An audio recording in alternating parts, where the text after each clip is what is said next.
Es la primera vez en 10 años que la encuesta con los 5 principales riesgos que afronta el mundo están conectados con el medio ambiente.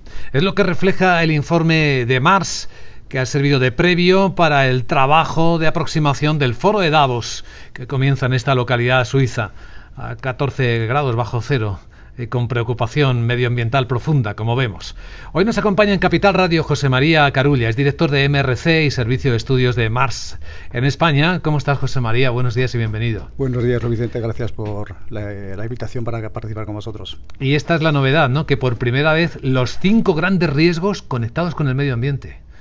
Así es, realmente no es sorprendente, ya estábamos observando una cierta tendencia en este sentido, pero sí que en esta edición del informe las amenazas medioambientales dominan los primeros 5 riesgos en cuanto a probabilidad y 3 de los 5 en cuanto a impacto.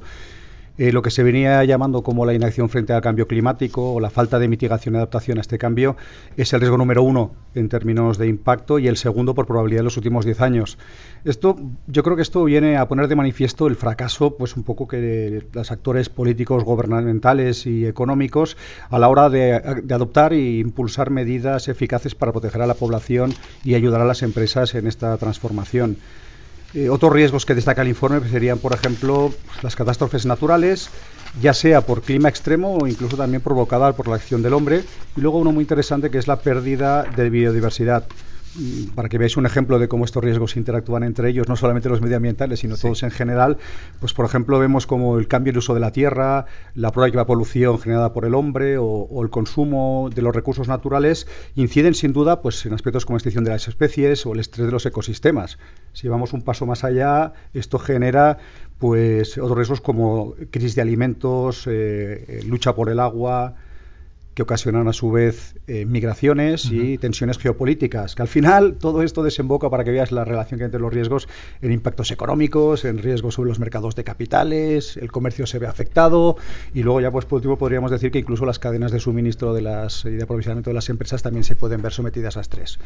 Vamos, que el escenario no hay que ser pesimista porque seguro que hay cosas que invitan a la innovación para que los agentes tanto privados como públicos puedan obtener la receta para que esto de una vez por todas podamos ayudar a mitigarlo en la medida de lo posible. Uno de los valores de este informe no solo es que identifica o señala los riesgos, sino también que propone formas de actuar de los gobiernos y de la sociedad para pelear contra el cambio climático, ¿no? ¿Qué se plantea? Bueno, nosotros aquí en el informe lo que intentamos sobre todo es poner de manifiesto las preocupaciones que los actores gubernamentales, sociales, económicos, académicos están viendo en un horizonte temporal de 10 años.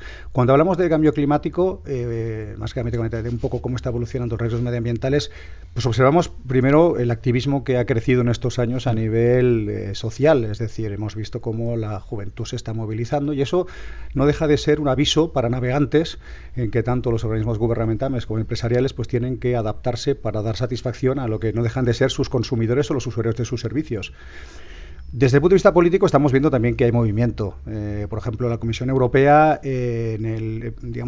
presentó en el Parlamento lo que sería el Pacto Verde Europeo, que es una declaración de intenciones y una serie de prioridades para lograr que el continente europeo sea el primer continente que sea neutral en emisiones de carbono. En 2050 deberíamos conseguir las emisiones cero. Eso implica esfuerzos a nivel empresarial para que vayan evolucionando hacia energías menos contaminantes, pero por otro lado también el informe lo que nos está indicando son ciertas medidas o ciertos aspectos para que la gente sea consciente de la importancia de la naturaleza y lo que tenemos que hacer o que perderíamos si esta desapareciera. Bueno, al fin y al cabo 2020 yo creo que es un año muy importante en la agenda del cambio climático y una oportunidad para que todos los estados hagan balance de lo que han hecho y sigamos avanzando en esa vía. Un riesgo que nos parecía enorme tan solo hace unas semanas, el del enfrentamiento, la guerra comercial entre Estados Unidos y China, parece que se ha desactivado algo, ¿no?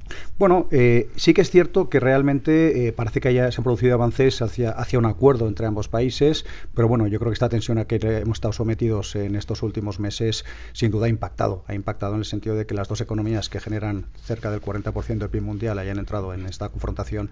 Ha tenido consecuencias sobre todo de pérdida un poco de confianza en los diferentes países y eso pues lo que tenemos que ver es cómo realmente este enfriamiento, desaceleración aceleración, ¿no? Sí. de esta tensión, pues pueda reconducir ciertos aspectos que estaban digamos, impactando en otras áreas. Sí, o enfriamiento, que está bien dicho, efectivamente.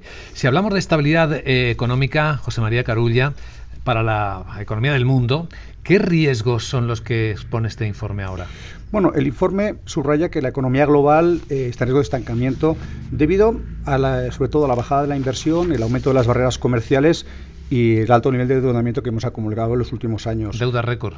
Deuda récord, sin duda. O sea, lo que estábamos viendo es que en el año 2019 la deuda acumulada por los países que integran el G20 pues está acercándose a cerca del 90%. Y se prevé que en 2024 alcancemos el 95%, algo que sin duda pues limitará la capacidad de inversión tanto de estados como de empresas al respecto, y es algo muy necesario. Pero si nos centramos, por ejemplo, a nivel de inversión, pues evidentemente la incertidumbre política y económica de las principales potencias y las tensiones geopolíticas pues están impactando muchísimo. Y el informe alerta para 2020 de que aumenta el riesgo de proteccionismo con respecto al comercio y la inversión, y luego también las agendas populistas son sin duda aspectos que consideramos que pueden poner freno o limitar el aumento de la inversión. Bueno, creo que había un informe que señala que todavía estamos a niveles por debajo de inversión extranjera, por debajo de los niveles anteriores a la crisis de 2008. Sí. Con lo cual esto es un tema importante. Y luego también al mismo tiempo, si vemos que las recesiones en las principales economías también es un tema latente, que en 2019 pues 6 de los 7 principales países del mundo, a excepción de Japón, que he visto que antes estabais comentando. Se acaba de revisar al alza, sí. Exacto. Pues salvo Japón, el resto ya ha mostrado signos de desaceleración, algo que habrá que ver cómo se comporta en 2020. Y si preguntamos a corto plazo, ¿de qué deberíamos preocuparnos este año? Bueno, de acuerdo con los resultados de la encuesta, las preocupaciones se centran mucho en los problemas que venimos acumulando en los últimos años. Hablan de las confrontaciones económicas, la pregunta que me hacías acerca de China y Estados Unidos, polarización de las políticas externas. Luego también preocupa mucho las olas de calor extremo, algo que hemos venido viendo que está azotando, por ejemplo, en Australia últimamente, o la destrucción de los ecosistemas. Aquí se ve claramente el link entre ambos factores.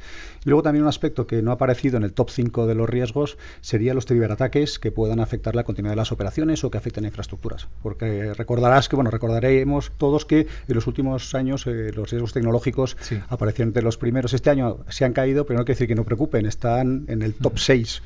Realmente hay que seguir poniendo foco en esta tipología de riesgos. Recordamos perfectamente cómo los ciberriesgos estaban en el top de casi todos los informes justo el año pasado.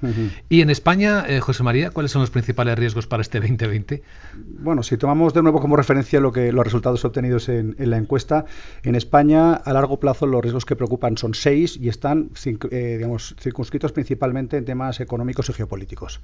El que más nos preocupa es el desempleo o subempleo, y está seguido de cerca por la burbuja de los activos, los cambios de precio de la energía. Y luego finalizan la lista pues lo que sería el fracaso del gobierno nacional, inestabilidad social y luego un posible colapso nacional debido a conflictos civiles. Por cierto, hay un detalle en este informe de Mars que también ha llamado mucho la atención. Habla de los sistemas de la salud pública, pero en todo el mundo parece que están empezando a flaquear, son más frágiles cada vez. Hombre, lo que apunta el informe, y volviendo otra vez a esta interacción de los riesgos, es que si tenemos en consideración los cambios en los comportamientos sociales, ambientales, demográficos y tecnológicos, pues un poco lo que nos planteamos es si los sistemas sanitarios están preparados, ¿vale? Hay 3 aspectos muy interesantes en el informe. El primero de ellos sería que destaca pues que en la actualidad el principal reto para los sistemas de salud sería pues la proliferación de enfermedades de no transmisión, ¿vale? Así como los trastornos mentales.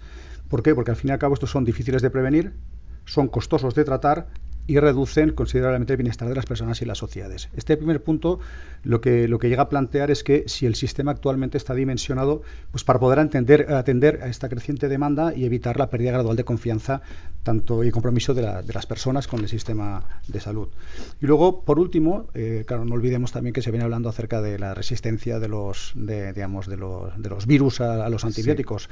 Se está hablando de que esta resistencia a los antibióticos, teniendo en cuenta también pues que con este entorno más cálido, más de calentamiento, hace que se propaguen los vectores y patógenos de una manera más rápida. Y dice, si realmente nos encontramos en esta situación, todo aquello que hemos avanzado en la previsión frente a las enfermedades de transmisión, las grandes pandemias, pues podremos retrasar los avances de varias décadas, con lo cual eso sin duda es un problema para los sistemas sanitarios. Aparte de los viejos conocidos, porque hoy vuelve a estallar otro SARS en China, vuelven a confirmarse casos, varios de muerte, que han provocado una reunión urgente de la Organización Mundial de la Salud, justo cuando en China estamos a punto también de las fiestas del Año Nuevo, en los que millones de personas se mueven en todas las direcciones. Claro. Sin duda.